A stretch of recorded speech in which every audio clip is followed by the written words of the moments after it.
Hello everyone, welcome to Mohali education. I am Nita Gedian और today's topic is political economy. जैसा कि नाम से ही दिख रहा है कि इसमें क्या है, हम पॉलिटिक्स और इकनॉमी को स्टडी करेंगे, लेकिन कंपैरेटिव पॉलिटिक्स के रेफरेंस में इसको स्टडी करेंगे। अब जैसे कहा जाता है ना कि दुनिया आजकल दो ही सब्जेक्ट्स के इर्द गिर्द घूम रही है, एक पॉलिटिक्स और दूसरा इकनॉमी। यानी कि जिसके पास पैसा है उसको बहुत डेस्परेटली पावर चाहिए, और जिसके पास पावर है उसको क्या है, पैसा चाहिए। और हम इस एरा में रह रहे हैं, हम इतनी लकी जनरेशन है कि हमसे ज़्यादा अच्छा इस चीज़ को और कोई समझ ही नहीं सकता है। तो ये जो पॉलिटी और इकनॉमी है, ये सिग्निफाई करता है ग्रीक वर्ड इकोविया को, जिसका मतलब है हाउस होल्ड मैनेजमेंट। यानी कि किस तरह से जो हमारे घर की नीड्स होती हैं उसको फुलफ़िल करने के लिए हम कैसे जो सर्विसेज हैं उनको कंटैक्ट करते हैं, वो सर्विसेज हम हायर करते हैं और उसके बाद उसका मैनेजमेंट करते हैं। तब जो ये पॉलिटिकल इकनॉमी है वो ये है क्या। तो बेसिकली इसमें स्टडी किया जाता है प्रोडक्शन को और ट्रेड को। ठीक है, आपके जो उत्पादन होता है और व्यापार होता है उसको स्टडी किया जाता है, और उसका रिलेशन, उसका क्या संबंध है लॉ के साथ, कस्टम के साथ और गवर्नमेंट के साथ। और दूसरी बात कि इसके अंदर कि नेशनल इनकम का डिस्ट्रीब्यूशन किस तरह से होना चाहिए, कि क्या हो, एक तो इक्वल डिस्ट्रीब्यूशन हो और दूसरा लोगों को वेलफेयर, मतलब लोगों का वेलफेयर हो। अनदर थिंग जो इसमें स्टडी की जाती है वो ये है कि किस तरह से जो इकोनॉमिक थ्योरीज़ होती है वो पब्लिक पॉलिसीज़ को अफेक्ट करती है। यानी कि जो गवर्नमेंट पब्लिक पॉलिसीज़ बना रही हैं, तो इकोनॉमिक थ्योरीज़ जो है उनको किस तरह से अफेक्ट करती है, इस चीज़ को भी इसके अंदर स्टडी किया जाता है। और एक और चीज़ इसमें स्टडी की जाती है वो ये है कि जो आपके इकोनॉमिस्ट होते हैं वो गवर्नमेंट को क्या सजेशंस या क्या एडवाइस करते हैं।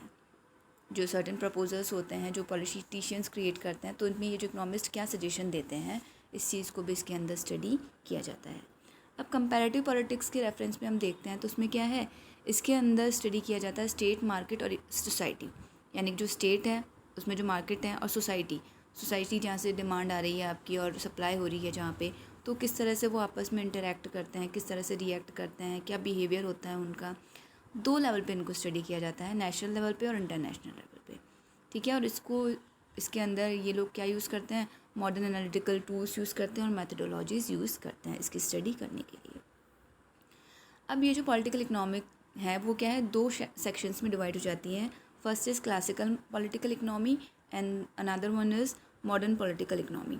ठीक है, तो फर्स्ट जो है क्लासिकल पॉलिटिकल इकनॉमी, उसमें जो एसोसिएट थिंकर्स है वो कौन कौन से हैं, एडम स्मिथ है, माल्थस है और डेविड रिकार्डो। स्मिथ और माल्थस जो है वो क्लियरली क्या है, आपके इकनॉमिस्ट हैं। और जो माल्थस है उन्होंने पॉपुलेशन का जो रूल था वो दिया था, और मैकियावली भी एक थिंकर है।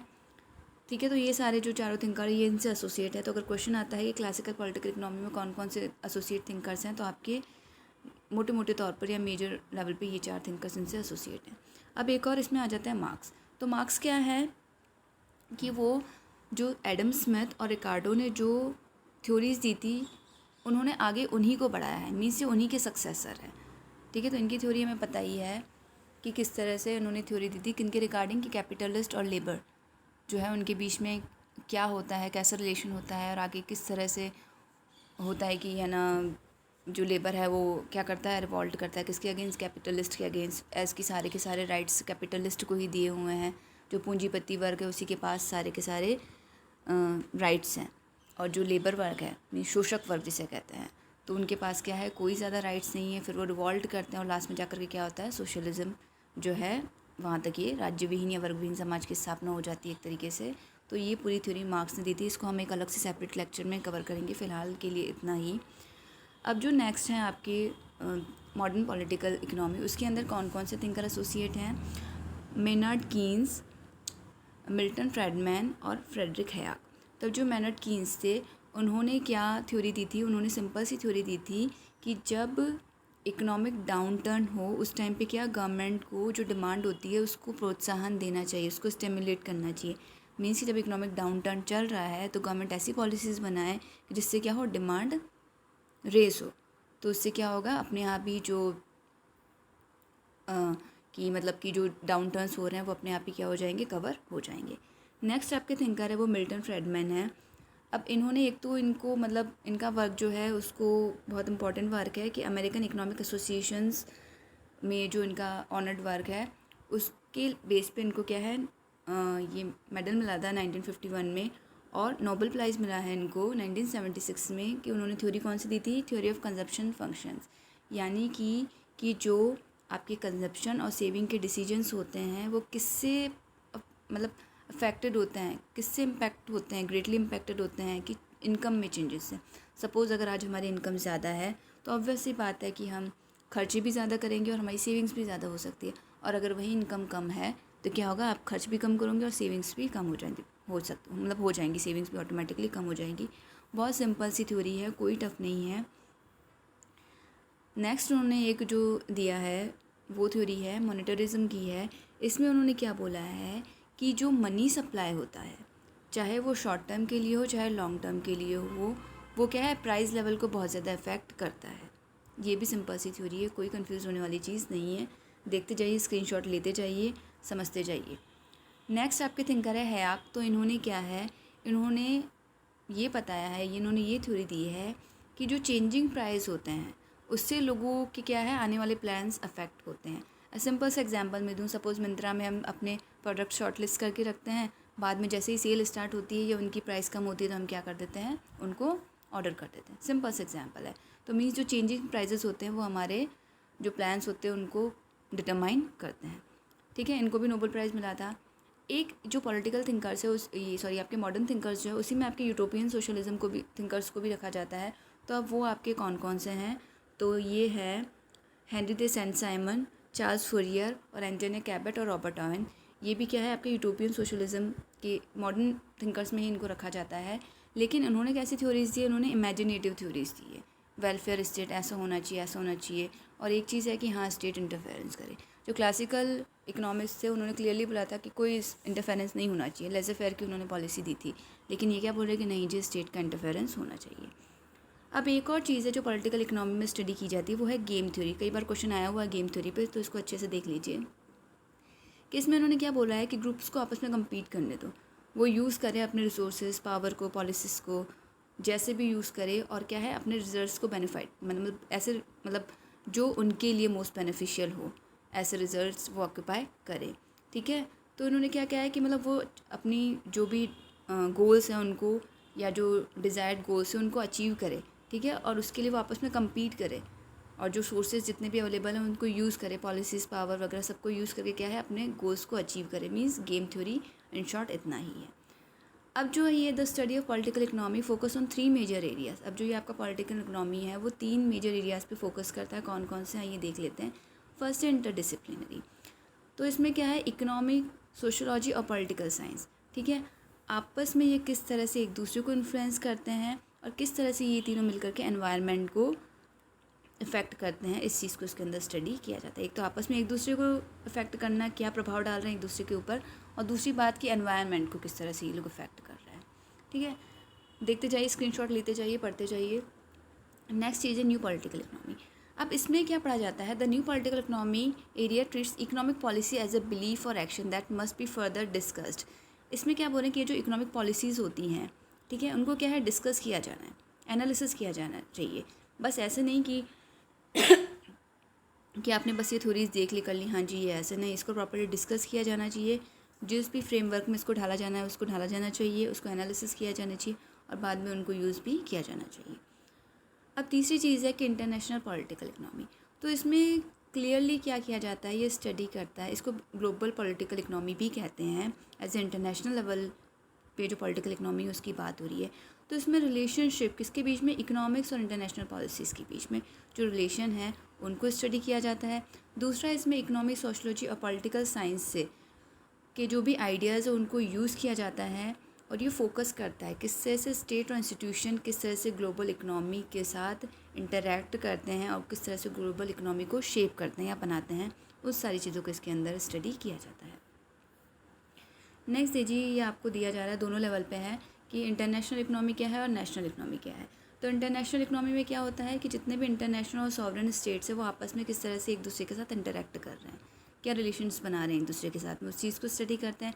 और जो नेशनल लेवल पे है या डोमेस्टिक लेवल पे है तो उसमें क्या हो जाएगा कि इसमें पॉलिसी मेकर्स है, इंटरेस्ट ग्रुप है और इंस्टीट्यूशंस आपस में किस तरह से इंटरैक्ट कर रहे हैं। बहुत ही ईजी सा कंसेप्ट है, देखते जाइए।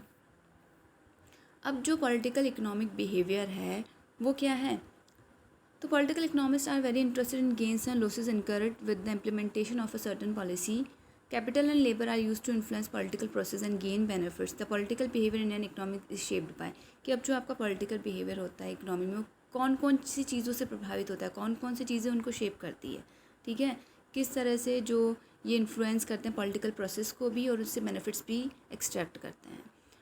तो ये कौन कौन सी चीज़ें, पहली बात इंटरेस्ट किसके, इंडिविजुअल्स के भी और ग्रुप्स के भी, वो आपके इन पॉलिसीज़ को इन्फ्लुएंस करेंगे। दूसरी बात है आइडियाज़ मीन्स आइडियोलॉजीज़। तो क्या होता है, जो आइडियोलॉजीज़ होती है वो क्या इंडिविजुअल को मतलब एम्पावर करती है कि वो किस तरह से अपने बिलीव्स और वैल्यूज़ के ऊपर कंसिस्ट रहे। तो आइडियोलॉजीज़ भी बहुत ज़्यादा इफेक्ट करती है। तीसरी बात है इंस्टीट्यूशंस। अब इंस्टीट्यूशन क्या करती है, इंस्टीट्यूशन इंसेंटिव फेसिंग मतलब प्रोवाइड करवाते हैं, incentive facing individuals and groups with in the economy, कि ये इंस्टीट्यूशन जो भी होती है कि किस तरीके से जो आपके ये लीडर्स होते हैं या जो भी आपके ये आपका स्टेट है वो किस तरह से न्यू पॉलिसीज़ को क्या है इम्प्लीमेंट करता है। तो इंस्टीट्यूशन की हेल्प की जानी चाहिए इंसेंटिव फेसिंग मीन्स प्रोत्साहन देने के लिए इंडिविजुअल्स और ग्रुप्स को इकनॉमी के अंदर। नेक्स्ट आ गया आपका पॉलिटिकल इकोनॉमिक थ्योरी। तो इसमें आपकी मेन 3 तरीके की आइडियोलॉजीज़ है। फर्स्ट है लिबरलिज्म। आइए देखते हैं ये क्या है। The liberal ideology stems from the concept of labour and exchanging and the use of land, labour and capital. ठीक है, तो अब ये जो आपके उत्पादन के साधन है, लैंड, लेबर है, कैपिटल और जो बाकी भी है, उनको किस तरह से उनसे क्या किया जाए, उनको यूज़ करके किस तरह से प्रोडक्शन को बढ़ाया जाए। तो liberal economist believe that economics can benefit everyone and that society can progress with the improvement of standard of living, कि इन सारी चीज़ों को यूज़ करके जो भी हम हमारे स्टेट को बेनिफिट देंगे उस तरह से उससे क्या होगा, जो लोगों का स्टैंडर्ड ऑफ लिविंग है, जीवन स्तर है, वो उच्च होना चाहिए, वो बढ़ना चाहिए, उसमें इम्प्रूवमेंट होनी चाहिए, कि हमारे जितने भी प्रोडक्शन मीन्स ऑफ प्रोडक्शंस हैं उनको यूज़ करके प्रोडक्शन इस तरह से होना चाहिए कि हर किसी की भलाई में ये चीज़ काम करे, कि क्या है वो जो प्रोडक्शन हुआ है उससे हर किसी को बेनिफिट मिले। अब नेक्स्ट बात हुई कि they think that they want to they think that the wants of the community rather than the individuals are most important for decision making. Means जो कम्युनिटी है उनके जो नीड्स हैं या उनकी जो सोच है वो ज़्यादा इम्पॉर्टेंट है किससे, इंडिविजुअल से, किसमें, डिसीजन मेकिंग में। They also believe in equal opportunity, ये बिलीव कर रहे हैं कि हर किसी को इक्वल अपॉर्चुनिटी मिलनी चाहिए, ठीक है। And are concern with the structure of civil society, civil society जो है उसके भी स्ट्रक्चर को लेकर के ये साथ में चलते हैं। अब मार्क्सिज्म है, तो मार्क्सिज्म हमने पहले भी ऊपर भी एक्सप्लेन किया था। Marxism states that inequality is bad. Obviously वो कहते हैं कि इनइक्वलिटी क्या है, गलत चीज़ है। Wealth is generated from labour and exchange. It does not support the private honours. अब ऑब्वियसली बात है कि कैपिटलिस्ट को इन्होंने अपोज किया ये मार्क्स ने, तो ये जो प्राइवेटाइजेशन है उसके अगेंस्ट ही है। तो इन्होंने क्या है, इन्होंने फोकस किया कि इनइक्वलिटी को एक तो हटाओ और ये जो अलाइड ग्रुप है उसको क्लियरली जो भी इसको लाभ मिल रहा है उसको देना बंद करो, ठीक है। और ये जो प्रॉफिट्स है वो पूरी की पूरी सोसाइटी को दिए जाने चाहिए, ना कि सिर्फ एक गिने चुने लोगों को, ये मतलब जो कैपिटलिस्ट है उनको ये सारे के सारे फेवर्स प्रोवाइड किए जाने चाहिए। नेक्स्ट चीज़ है economic nationalism. That is the believe that the state possesses all the power and that individuals should work to make use of the economic benefit.